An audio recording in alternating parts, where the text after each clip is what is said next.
At Domain Therapeutics, we are a team of passionate people dedicated to bringing to patients innovative therapies in the field of immuno-oncology. The immune system not only protects the body against foreign attacks of pathogens, it also plays a key role in fighting cancer by detecting and killing tumor cells.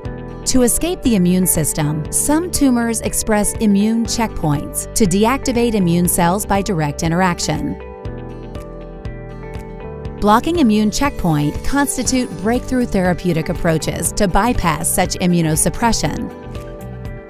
Actually, some tumors can also release immunosuppressive molecules in the tumor microenvironment to inhibit more distant immune cells.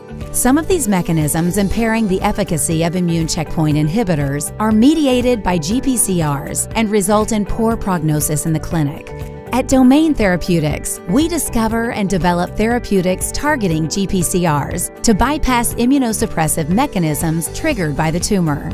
To meet this challenge, we have structured a polyvalent platform based on the identification and the cross-validation of GPCRs expressed by tumor infiltrate and involved in immunosuppressive mechanisms. Such platform constitutes an important source of GPCR targets to tackle immunosuppression and discover the next generation of immunotherapies. Thanks to this, we keep on discovering and developing assets to bring solutions to patients. Domain Therapeutics. Discover more than you think.